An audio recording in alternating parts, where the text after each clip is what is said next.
ప్రత్యేక ఓటర్ జాబితా సమగ్ర సవరణ ప్రక్రియకు సంబంధించి ఓటర్లకు సహకరించేందుకు వీలుగా హెల్ప్ డెస్క్ లు ఏర్పాటు చేశామని జిల్లా ఎన్నికల అధికారి కలెక్టర్ ఇలా త్రిపాఠి తెలిపారు. నిజామాబాద్ నగరపాలక సంస్థ పరిధిలోని ఒక్కో సర్కిల్ వారీగా ఈ హెల్ప్ డెస్క్ సెంటర్లు అందుబాటులో ఉన్నాయని ఓటర్లు వీటిని సద్వినియోగం చేసుకోవాలని కోరారు. కంటేశ్వర్ జోన్ 4 కార్యాలయంలో కొనసాగుతున్న హెల్ప్ డెస్క్ కేంద్రాన్ని బుధవారం సాయంత్రం కలెక్టర్ ఇలా త్రిపాఠి ఆకస్మికంగా తనిఖీ చేశారు. ఎస్ఐఆర్ ప్రక్రియలో భాగంగా ఓటర్ల మ్యాపింగ్ వివరాల నమోదు విషయంలో ఓటర్లకు ఈ కేంద్రం ద్వారా అందిస్తున్న సేవలను స్వయంగా పరిశీలించారు. ఓటర్ల వివరాలను ఎలా చెక్ చేస్తున్నారు, ఏ అంశాలను పరిశీలిస్తున్నారు తదితర వివరాలను హెల్ప్ డెస్క్ సిబ్బందిని అడిగి తెలుసుకున్నారు. ఈ సందర్భంగా కలెక్టర్ మాట్లాడుతూ పారదర్శక ఓటర్ జాబితా రూపకల్పనకై భారత ఎన్నికల సంఘం చేపట్టిన ప్రత్యేక ఓటర్ జాబితా సమగ్ర సవరణ ఎస్ఐఆర్ ప్రక్రియకు ప్రతి ఓటర్ సహకరించాలని సూచించారు. ఓటర్లు తప్పనిసరిగా ఎన్యూమరేషన్ ఫారం నింపి నిర్ణీత గడువులోపు బూత్ లెవెల్ అధికారులకు అందించాలని సూచించారు. గడువు పొడిగింపు అంశం జిల్లా యంత్రాంగ పరిధిలో లేనందున ఎన్నికల సంఘం నిర్దేశించిన గడువులోపు తప్పకుండా ఎన్యూమరేషన్ ఫారం నింపి బిఎల్ఓలకు అందించాలని కలెక్టర్ హితవు పలికారు. లేని పక్షంలో ఆగస్టు 5వ తేదీన ప్రచురించబడే ముసాయిదా ఓటర్ జాబితాలో పేరు కోల్పోతారని అన్నారు. ఓటర్ల వివరాల పరిశీలనలో ఇబ్బందులు ఉంటే హెల్ప్ డెస్క్ కేంద్రాలను సందర్శించాలని సూచించారు. బిఎల్ఓలతో పాటు ఈఆర్ఓలను కూడా సంప్రదించవచ్చని సూచించారు. జిల్లా వ్యాప్తంగా ఇప్పటికే 95% ఎన్యూమరేషన్ ఫారాల పంపిణీ పూర్తయిందని, నిజామాబాద్ నగరంలో 65% పూర్తయిందని కలెక్టర్ తెలిపారు. జూలై 24వ తేదీ వరకు ఇంటింటి సర్వే ప్రక్రియ కొనసాగుతుందని, ప్రతి ఓటర్ గడువులోపు ఫారంను పూరించి బిఎల్ఓలకు అందించాలని సూచించారు. మ్యాపింగ్ చేసుకుని వారితో పాటు ఇంతకు ముందే మ్యాపింగ్ అయిన వారు కూడా తప్పనిసరిగా ఎన్యూమరేషన్ ఫారంలో వివరాలు నింపి బిఎల్ఓలకు అందించాలని సూచించారు. ఆన్లైన్ లో ఎన్నికల సంఘం వెబ్సైట్ ద్వారా కూడా ఓటర్లు తమ వివరాలను పరిశీలించుకోవచ్చని అన్నారు. కాగా ఎస్ఐఆర్ ప్రక్రియకు సంబంధించి ప్రజలు ఎలాంటి ఆందోళనకు గురి కావద్దని, ఎన్యూమరేషన్ ఫారంలో వివరాలు సరిగ్గా లేని వారికి సైతం ఈ నెల 24వ తేదీ అనంతరం ఈఆర్ఓలు నోటీసులు అందించి హీరింగ్ నిర్వహిస్తారని, సంబంధిత ధృవీకరణ పత్రాలను పరిశీలించి అర్హత కలిగిన వారి పేర్లను ఓటర్ జాబితాలో చేర్చడం జరుగుతుందని కలెక్టర్ తెలిపారు. కాగా ఎస్ఐఆర్ ప్రక్రియకు ఆయా రాజకీయ పార్టీల బూత్ లెవెల్ ఏజెంట్లు తమ వంతు సహకారం అందించాలని కలెక్టర్ సూచించారు. ఓటర్ల నుండి బిఎల్ఓలు ప్రతిరోజు 50 వరకు ఎన్యూమరేషన్ ఫారంలు సేకరించి బిఎల్ఓలకు అందించవచ్చని అన్నారు. కలెక్టర్ వెంట నగరపాలక సంస్థ కమిషనర్ దిలీప్ కుమార్ ఇతర అధికారులు పాల్గొన్నారు.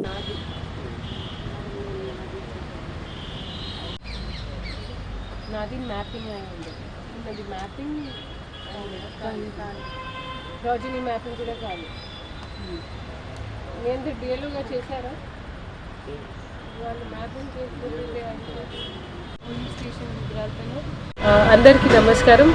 ఈరోజు నేను జిల్లా ఎన్నికల అధికారిగా మన electoral registration officer Nizamabad urban నియోజకవర్గం కమిషనర్ నిజామాబాద్ గారితో పాటు ఈరోజు సర్కిల్ 4 విజిట్ చేయడం జరిగింది. ఇక్కడ జరుగుతున్న మన ప్రత్యేక ఓటర్ జాబితా సవరణ కార్యక్రమంలో ఇక్కడ ప్రత్యేకంగా నిజామాబాద్ అర్బన్ నియోజకవర్గం సంబంధించిన ఎస్ఐఆర్ హెల్ప్ డెస్క్స్ ఏర్పాటు చేయడం జరిగింది.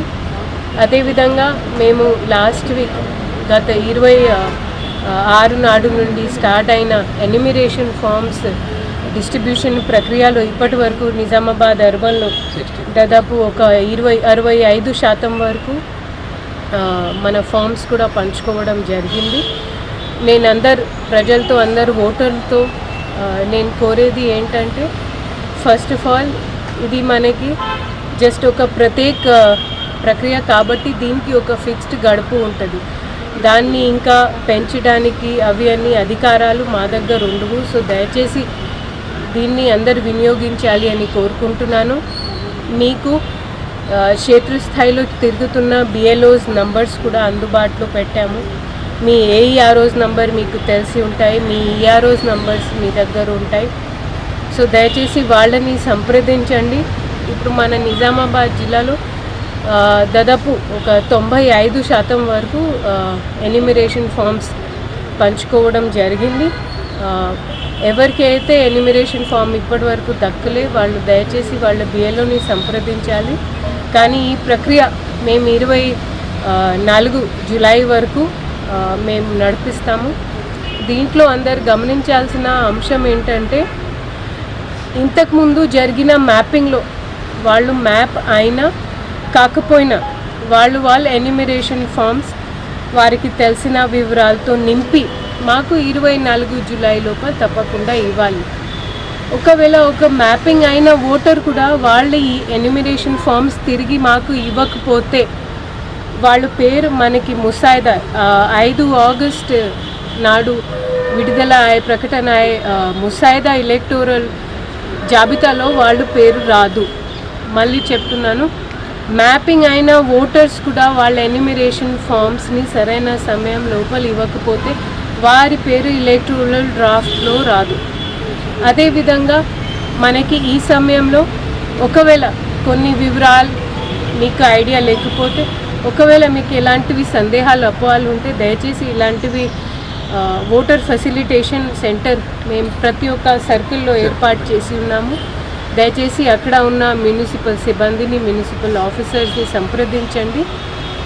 ఉన్నప్పటికీ కూడా ఏదైనా వివరాలు తప్పుపడి ఉంటే దయచేసి మీ సంతకంతో సహా తప్పకుండా తిరిగి ఇచ్చేసేయండి.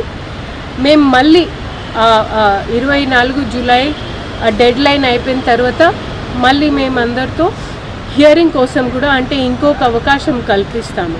సో ఎవరు కూడా దీంట్లో కంగారు పడాల్సిన అవసరం లేదు. నా థర్డ్ సినారియో, మీకు ఎలాంటివి అంటే అందులో ఉన్న ఫీల్డ్స్, అందులో ఉన్న సూచనలు, వివరాలు మీకు అస్సలు తెలియదు అంటే దయచేసి ఇలాంటివి బూత్స్కి రండి. మీ బిఎల్ఓస్ ద్వారా ఇందులో ఈసీఐ నెట్ అని యాప్ ఉంది, సిఓ తెలంగాణ గారి ప్రత్యేక వెబ్సైట్ ఉంది. దయచేసి అక్కడ మీ మీ మీ పేరెంట్స్ వివరాలు కానివ్వండి, గతంలో ఒకవేళ మీకు ఓటు హక్కు ఉంటే, మీకు ఓటర్ ఐడి కార్డు ఉంటే ఆ డీటెయిల్స్ కూడా మీరు అందులో నింపి మీ వివరాలు తీసుకోవచ్చు. ఇవి అన్నీ కూడా ఏదైనా కష్టంగా ఉంటే దయచేసి ఇలాంటివి సెంటర్స్కి రండి. మేము మీ ఎన్యూమరేషన్ ఫామ్స్ నింపుకోవడానికి తప్పకుండా మీకు హెల్ప్ చేస్తాము. ఎన్యూమరేషన్ ఫామ్స్ కూడా మేము మీకు 2 కాపీలు ఇస్తాము. సో దయచేసి తిరిగి ఇచ్చేటప్పుడు ఒక కాపీ మీ దగ్గర ఉండాలి, ఒక కాపీ మా బిఏలో మళ్ళీ దాన్ని డిజిటైజ్ అంటే ఆన్లైన్ వెబ్సైట్లో అప్లోడ్ చేస్తారు. తర్వాత కొంతమంది ఇప్పుడు మన డిస్ట్రిబ్యూషన్ ప్రక్రియ అయిపోయిన తర్వాత మనకి మోస్ట్ ఇంపార్టెంట్ ప్రక్రియ వచ్చేసి తిరిగి తీసుకోవడం. సో తిరిగి ఇవ్వడానికి మీరు ఇలాంటివి సెంటర్స్కి రావచ్చు. లేదా బెస్ట్ ఏంటంటే, ఎందుకంటే మనకి పెద్ద విస్తీర్ణం కాబట్టి దయచేసి మీ బిఎల్ఓస్ని మళ్ళీ సంప్రదించండి. మీ ఎన్యూమరేషన్ ఫామ్లో పైన మీ బిఎల్ఓ గారి పేరు ఉంటుంది, వారి ఫోన్ నంబర్ ఉంటాయి. సో మీరు అన్ని వివరాలు నింపేశారనేది వాళ్ళని తిరిగి ఫోన్ చేసి పిలిపించండి. వాళ్ళు అప్పుడు వెంటనే దాన్ని అప్రూవ్ చేసి అంటే ఒకసారి చూసుకొని డిజిటైజ్ చేస్తారు. ఒక ఫామ్ కాపీ మీకు ఇస్తారు, ఒకటి వాళ్ళ దగ్గర జాగ్రత్తగా భద్రపరచడం చేస్తారు. ఇందులో మేము బిఎల్ఏస్తో కూడా రాజకీయ పార్టీ ద్వారా నియమించిన బిఎల్ఏస్కి కూడా మేము కోరేది ఏంటంటే దయచేసి అక్కడ ప్రత్యేకంగా పట్టణం ప్రాంతంలో ఎక్కడైతే అంటే ఆ ఓటర్ని గుర్తించడానికి లేదా వాళ్ళ ఇల్లుని గుర్తించడానికి ఏదైనా మా బిఎల్ఓకి సందేహాలు ఉంటే, ఏదైనా కష్టాలు ఉంటే దయచేసి దాంట్లో హెల్ప్ చేయండి. మన ఇది డిస్ట్రిబ్యూషన్ ప్రక్రియ అయిపోయిన తర్వాత ఒక బిఎల్ఓ ఒక రోజులో ఒక 50 ఫామ్స్ వరకు కలెక్ట్ చేసి కూడా బిఎల్ఓకి ఇచ్చే వారికి అధికారం ఉంది. మళ్ళీ ఆ బిఎల్ఓ దాన్ని విచారణ చేసుకొని అంటే కరెక్ట్గా నింపారా లేదా అనేది, నిజంగా అది ఆ బిఎల్ఓ పరిధిలో వస్తుందా లేదా అనేది వాళ్ళు కూడా చెక్ చేసుకొని డిజిటైజ్ చేసుకొని మళ్ళీ ఆ ఓటర్కి ఒక కాపీ ఇస్తారు. బిఎల్ఏస్ మాత్రం ఒక మధ్యలో ఒక మాధ్యం లాగా ఉంటారు ఆ ఫామ్ సేకరించడానికి. చివరిలో మన అర్బన్ ఏరియాలో కొన్ని మేజర్గా డౌట్స్ ఏంటంటే, చాలామంది పర్మనెంట్ షిఫ్టెడ్ అయి ఉన్నారు. అంటే అవుట్ మైగ్రేషన్, ఇన్ మైగ్రేషన్ 2 రకాలు ఉన్నాయి. కాబట్టి ఇన్ మైగ్రేషన్ కేసెస్లో మేము వాళ్ళకి ఈఎఫ్ ఇవ్వకుండా వాళ్ళ ద్వారా ఫామ్ 8 సంఖ్య ఉన్న ఫామ్స్ తీసుకుంటున్నాము. అందులో వాళ్ళ నుంచి ధృవీకరణ తీసుకుంటాము. ఇలాంటివి ఓటర్స్కి మేము ఎలాంటివి ఈఎఫ్ ఇవ్వము. కానీ దానివల్ల ఎవరు కూడా కంగారు పడాల్సిన అవసరం లేదు. నేను ఉదాహరణగా నా అమ్మగారు ఉన్నారు. నా అమ్మగారిది ఉత్తరప్రదేశ్లో ఓటు ఉండే. ఇప్పుడు ఎస్ఐఆర్ ప్రక్రియ జరుగుతున్నప్పుడు అమ్మగారిది ఇక్కడ మ్యాపింగ్ చేపిస్తున్నాము. కాబట్టి అమ్మగారికి ఈఎఫ్ కాకుండా మేము ఫామ్ 8 నింపమని వాళ్ళకి చెప్పడం జరిగింది. సో ఫామ్ 8 అంటే మనం నిరంతరంగా ఏదైతే షిఫ్టింగ్లో జరుగుతున్న ప్రక్రియ ఉంటుందో అది జరుగుతుంది. సో ఇది మొత్తం ఎస్ఐఆర్ చాలా సంక్షిప్తంగా మీకు చెప్పడం జరిగింది.